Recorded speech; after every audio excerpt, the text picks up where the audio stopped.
Hey everyone and welcome back. It's Gina from orchidandopal.com, and today I have a fun collaboration that I'm doing with the awesome couple behind the Gemstone Orphanage subscription box, Debbie and Steve. Hey guys!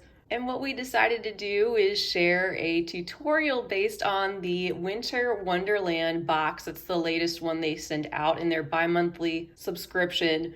These being some of the materials from that box. There were so many more great items in there, and you'll have to check out the unboxing that they did. I'll try to link that down below and in the corner so you can get a feel for what types of things came in that box. And also down below, I will have a link to their subscription if you'd like to sign up for a new one or check out some of their one-time boxes that they have available sometimes. And other events, be sure to check out the website down below. I highly recommend it if you're able to join, not only because of the value in those packages, but also just the care that they put behind everything that they do. It's really evident, even down to the smallest details. So today we're going to be making this memory wire necklace with the gemstone pendant that arrived in the recent box. And we'll get started by making that simple bead woven component that sits on top of the pendant. Then we'll put the necklace all together, and I'll show you how to make the earrings further towards the end of the video. Also down below, I will leave a full materials list to everything that I am using today. And the only thing that didn't come from the box were some size 11/0 seed beads, in addition to some of the tools and of course beading needle and thread. So of course you could make this necklace without adding this additional component. I just thought this would be fun to demonstrate if you'd like to give this a try, but of course this would look really cool just with the pendant itself. And since we're in the Winter Wonderland theme, while I'm making this, I'll try to share some winter related memories and inspiration, which is something a little different. And I'll share with you a little bit more about the Gemstone Orphanage subscription. So at this point, if you'd like to make one of these with me, what you can do is string your beading needle with a comfortable length of beading thread. I'll be using the 6-pound 0.006 inch diameter fire line, and I'll be using a black color just because it's easier to see, but you're more than welcome to use a color that more closely matches the seed beads. So now with that out of the way, let's go ahead and jump into this tutorial. All right, so we're going to begin with the green banded agate teardrops. And there's my 6th one. We'll be using 6 of those on our additional component. And if you'd like, you can kind of set them out how you'd like them to be arranged. One of them is going to sit at the bottom, kind of like that. And then you'll have 2 on either side and 1 sort of sitting at the top. You can have those laid out any way you'd like though. That's just to give you an idea of how you might like to string them on. And we'll be adding this bottom one on after we bring the first 5 together. So let's sew through the 5 banded agate drops in the order that we want to pick them up.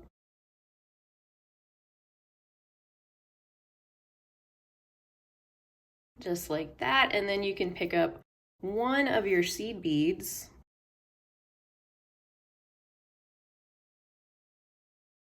I've got my tail thread over here. I pulled the beads down and I'm leaving about a 5-inch tail, which we can sew back in a little bit later. And with my working thread side, we're going to go back around and through all 5 of those beads again, plus the seed bead, and just hang on to your tail thread.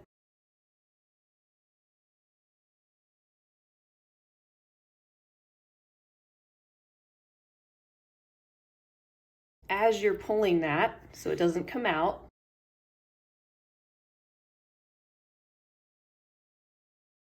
And you can see we're starting to form these into more of a loop. And at this point, we can take that tail thread and make an overhand knot right there next to the seed bead and that gemstone bead. And it doesn't have to be too tight. It can just be sort of loosely in place for now to secure those beads as we get our 6th one in place and continue to reinforce. Now coming out of this seed bead, I'm going to pick up that 6th drop and then sew back through the same seed bead.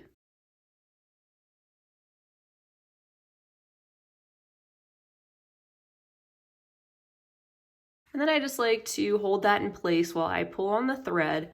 And again, just kind of loosely get that teardrop centered underneath the seed bead. Next, sew through those drop beads again. You can start to pull these in a little bit tighter and snugger as you go. These green banded agates are gorgeous. They remind me of trees, especially like evergreens, when the snow falls and sort of settles into the different layers of the branches. So pretty. I just love the look of fresh fallen snow. And despite all the winter weather going on around right now, we in Central Virginia are still waiting for a good snow. Haven't had one for a little bit, and mainly I just love seeing the joy in my son's face when it's coming down and when he's able to get out and start sledding. Also reminds me of when I was a kid and enjoyed doing the same things. Now at this point, instead of going through that seed bead, continue on through that drop that's at the bottom and sew through the next drop bead.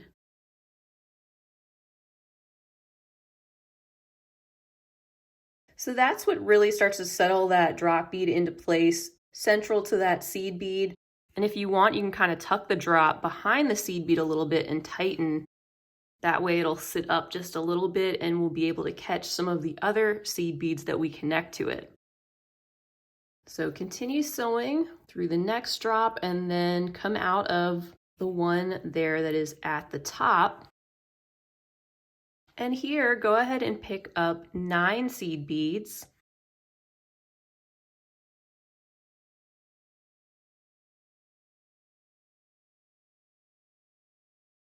Pull those down and then sew through the same drop bead again.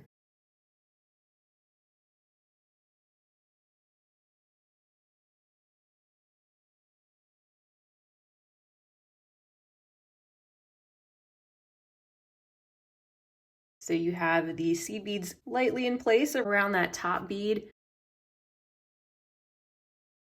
Now go through the first 4. Skip the next one and sew through the next 4.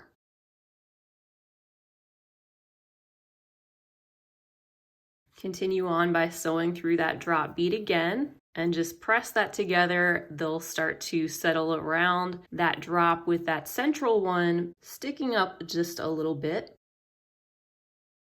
And right now we want to make our way back down to the seed bead that's at the bottom. So I'll continue down through the drops. And once again, sew through the seed bead.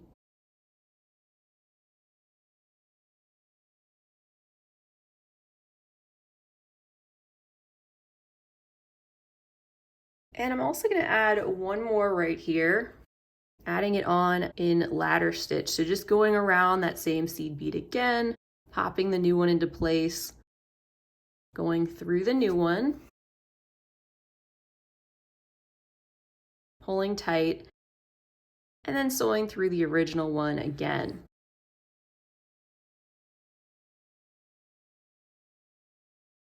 At this point, let's pick up 4 seed beads.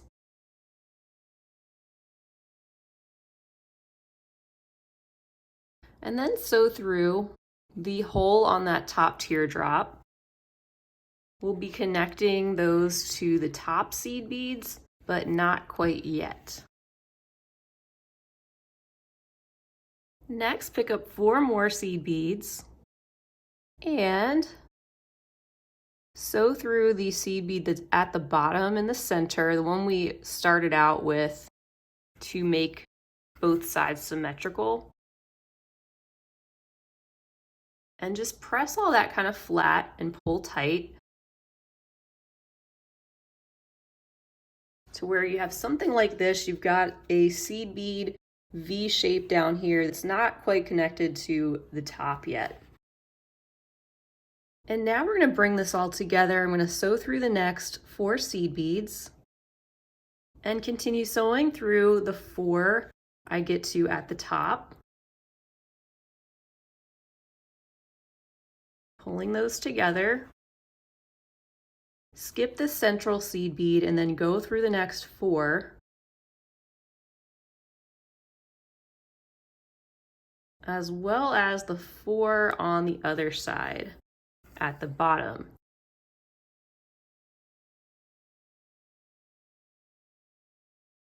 Now go through that central seed bead at the bottom again. Sew through the next 4 seed beads and pull, and then pick up a new seed bead and sew through the next 4. Again, skipping the one that's at the top.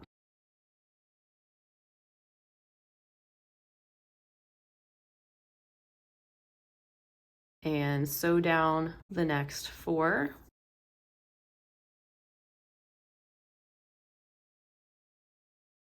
Plus pick up one more and then sew down through the 4 on the other side.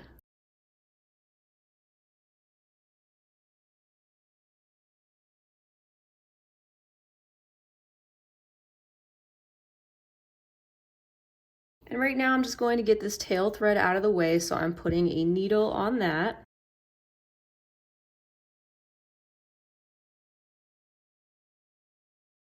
And I'm just going to sew through a few of these teardrop beads to get that more securely in place and out of the way.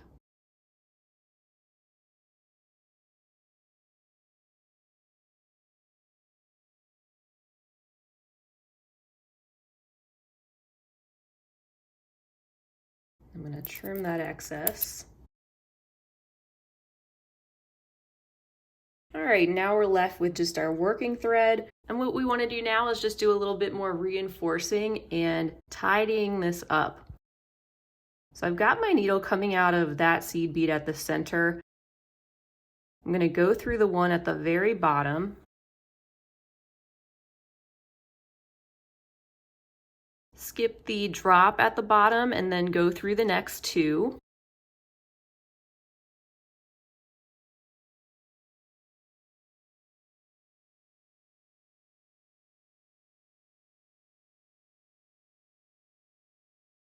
Then sew through those 4 seed beads.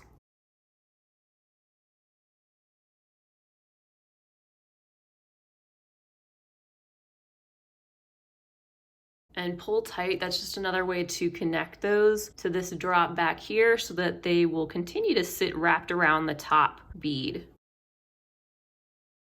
Let's make this symmetrical. We'll skip that bead in the center and continue down through the next 4.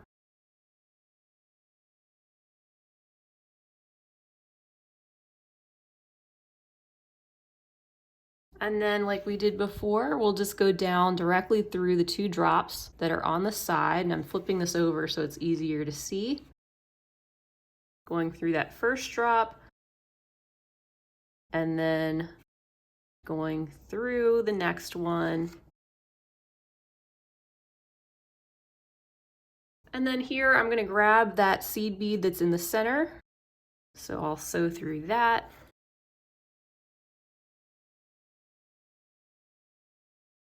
Sew through the next drop bead. Pull tight. And then I'm just going to make a couple of half hitch knots right here, one in between those 2 drop beads. And then I'm going to go through the next drop bead, and you might have to just bend that a little bit to make it easier to get your needle through.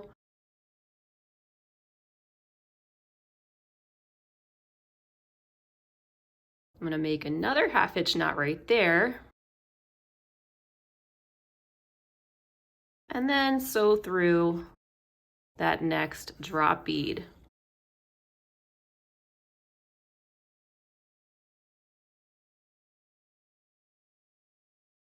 At that point, we can trim off our working thread and just use your fingers to position those seed beads how you want them. Make sure those top ones are wrapped around the top drop bead. Straighten these out a little bit on the sides And then we're ready to attach this to the beautiful white banded agate Gemstone Orphan. So now what you can do is take one of your smaller jump rings and open that up by twisting it gently with your pliers. And then slide it through that seed bead that's on the top. And close that jump ring. So now that's our connection point and allows the component to sit there on top of the pendant, which we're going to bring together with one of these bails that came in the Gemstone Orphanage subscription box. And I'm going to connect one side there to that top jump ring. And then we're going to insert our pendant with that hole that is drilled at the top.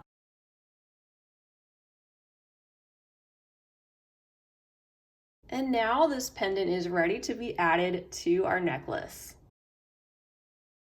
All right, now I'm going to use the example necklace as a little bit of a guide. I want to cut my memory wire to a similar size. And that will depend on the length that you want, but generally the memory wire fits nicely right around the base of the neck. And just trim off a little bit more than you're going to need. That way you have enough excess to use when you're finishing off your piece. So you can see mine, I have about 1.5 loops or maybe a little bit more. So that'll give me about 1 inch or 1.5 inches extra on each side in order to finish this off without shorting myself too much. The Gemstone Orphanage boxes came with this really cool tubing as well, which is something I actually hadn't worked with yet in person. It works really well though if you cut segments of it, use it on memory wire, and it comes in different colors. For this, we can just take our segment of tubing and find the center or approximate center and then just trim that.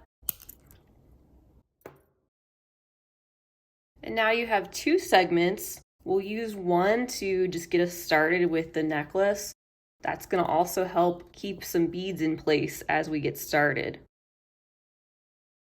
So just gently feed that onto the memory wire on one side.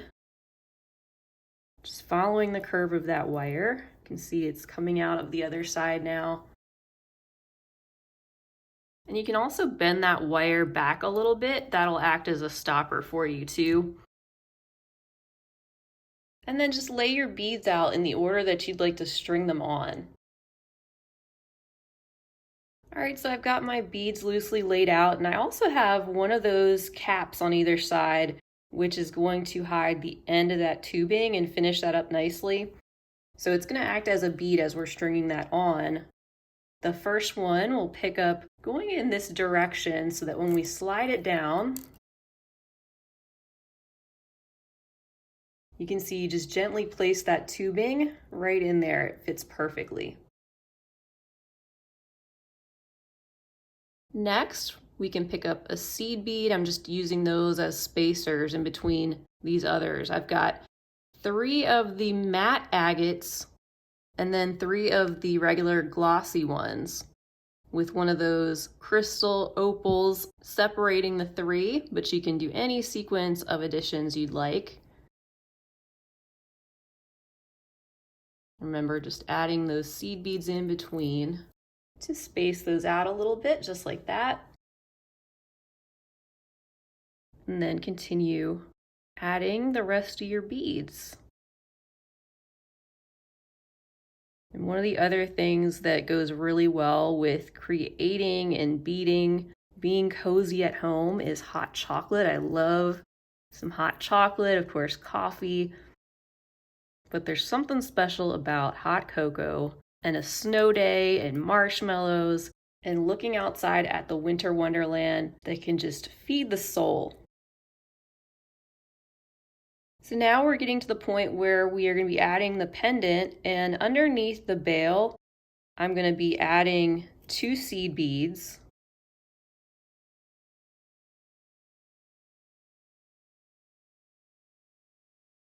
Then I'll string the pendant on.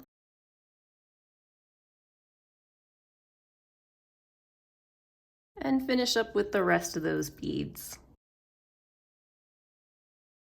Something I haven't done in a very long time is go ice skating. I don't know if any of you guys are into ice skating or maybe remember doing that as a kid. I think there's just certain things that we get away from when we get older and are busy adults, but there's just so much childlike fun and joy, I think, with the snow, especially if you're somebody who's not used to getting a lot of snow. I know it's easy to get sick of it, but if you grew up in a climate where a snow day was more rare and exciting, there's just so much enjoyment that can be brought to mind by thinking about that.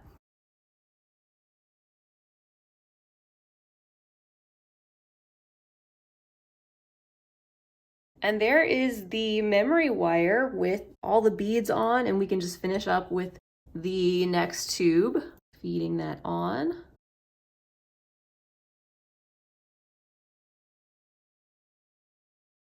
And just allowing that to pop into the cap on the other side. You may need to trim this a little bit in order to find the ideal fit. I think I'm going to trim off maybe an inch or so from each side. This is just the tubing itself for now. I'm going to bend back this end of the memory wire that I had bent up and then feed it back through just a little bit and trim off the equivalent amount from the other side.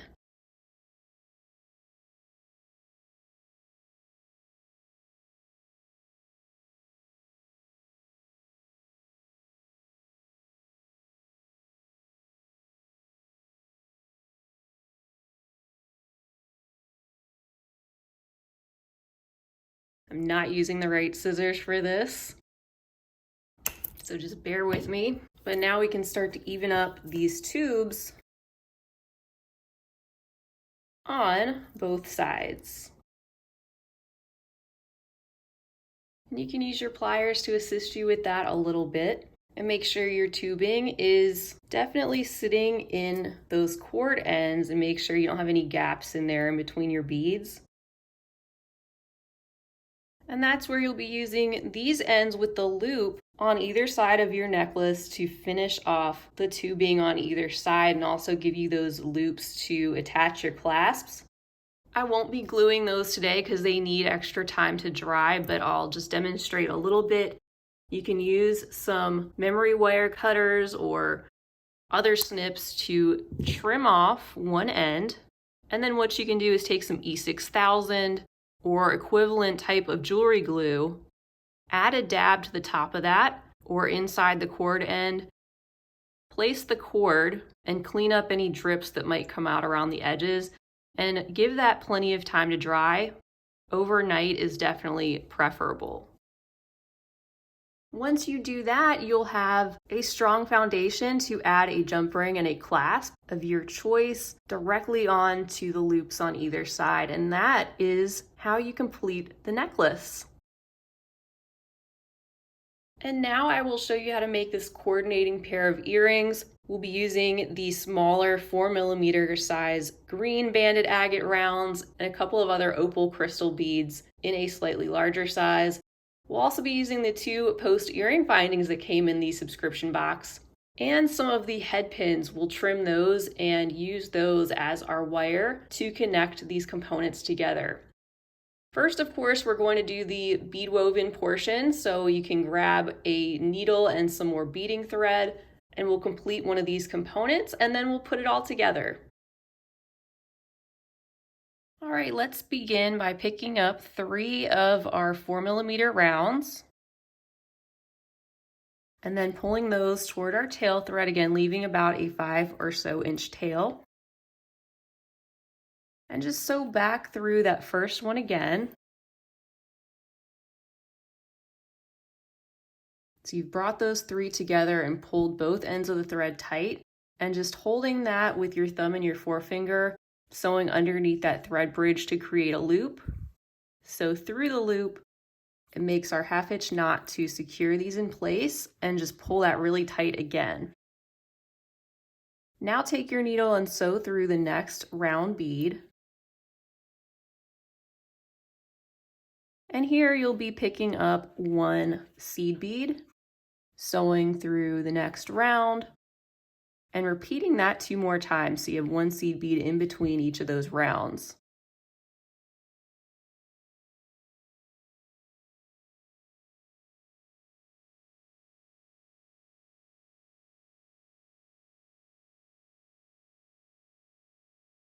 And once again, pull that tight. Then sew through the next seed bead, and here we can pick up 3 new ones and sew through the one that we were already coming out of. And I just like to go around those one more time to reinforce the section. Just going through each of those beads one at a time.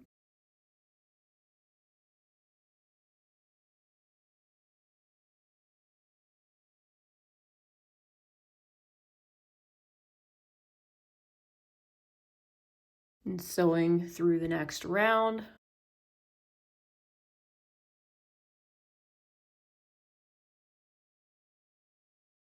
And then the next seed bead. Now pick up 9 seed beads.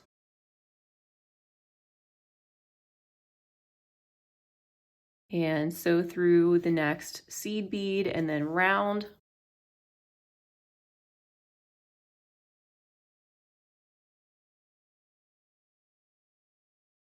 Sew through that central seed bead down there again. Then up through the next round and up through the first 4 seed beads.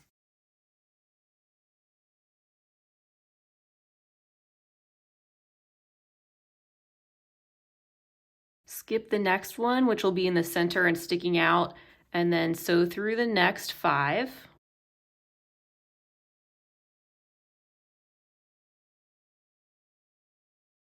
Pull, you can see how that's sticking up now.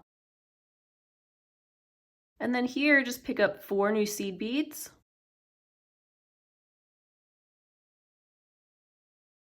Sew through that bead down there in the center.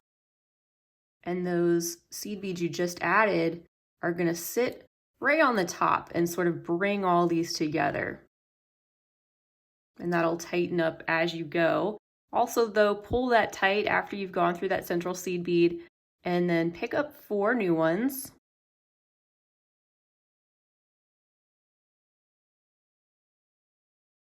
And now sew up through the seed beads on the other side. Again, just take your needle, position those on top, hold those down with your thumb and forefinger and pull, and those will sit where you want them, right on the top of those beads. We'll continue on through the seed bead, skipping the one in the center though, and now down through these first 5.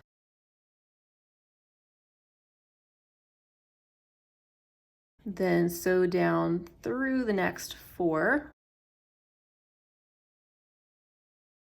And I'm going to skip this little picot or that group of 4 seed beads at the bottom and go directly up through the 4 seed beads that are on the left.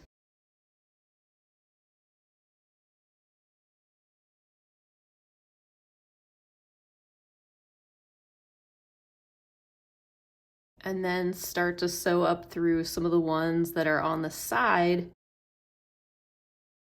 And you can even start to make a couple of half-hitch knots at that point to start securing your working thread.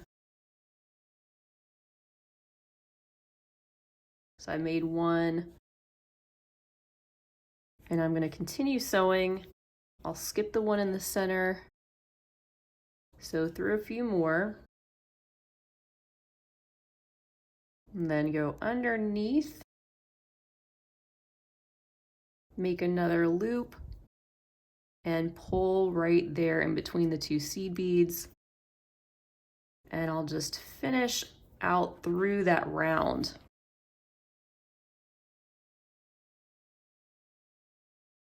Once you do that, you can trim off your excess working thread and you can weave your tail thread back in a little bit like we did before with another needle. And now I'll show you how to make that wire wrap loop using the head pin component that will bring all of this together. Alright, so now what you can do is take one of your head pins that came in the box. I'm going to trim off this bottom ball detail.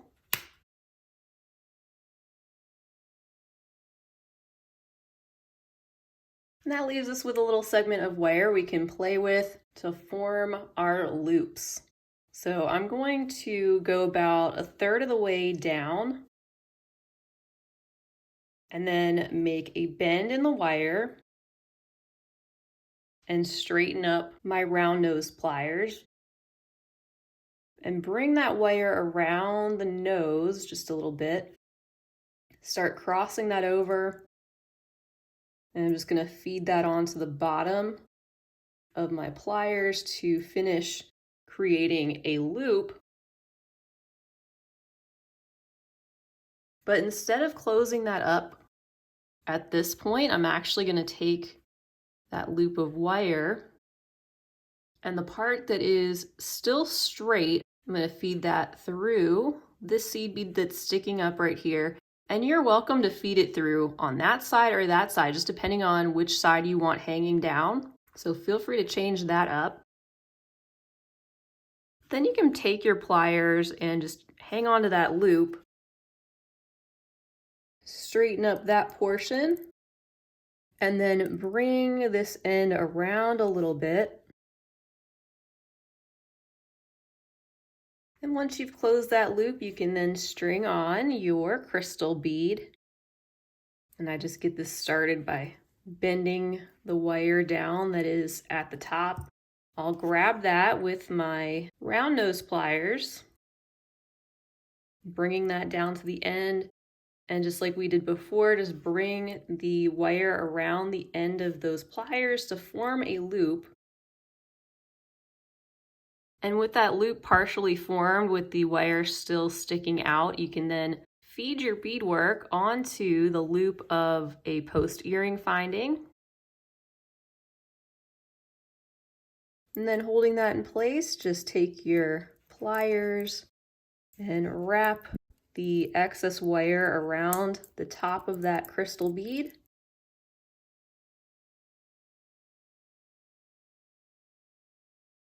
And then just use your pliers to secure those sections and trim off any excess with your wire cutters. You can then take the back of your earring and pop that on if you want to keep those intact. And that's all there is to making your coordinating matching pair of earrings for your necklace. So that concludes this tutorial. I want to thank Gemstone Orphanage for offering this collaboration opportunity. I love being able to work with some of these beautiful agates and materials from the box, and also hopefully inspire you all to dig in and have some fun with your boxes. Be sure to check out their YouTube channel as well. It's under Home Strung Jewelry, and I'll leave the link to that. Debbie's also going to have a project that she's sharing in the form of a tutorial based on the materials in the Winter Wonderland box. And as a reminder too, I'll have the link down below to the subscription, which I highly recommend, and the full list of materials that I used today. So thank you all so much for being here. I hope you enjoyed this tutorial. Be sure to give the video a big thumbs up if you enjoyed it. Don't forget to subscribe to my channel while you're here. Feel free to leave a comment. It's always great to hear from you. And other than that, until next time, I hope you all have a wonderful rest of your day. And as always, happy beading.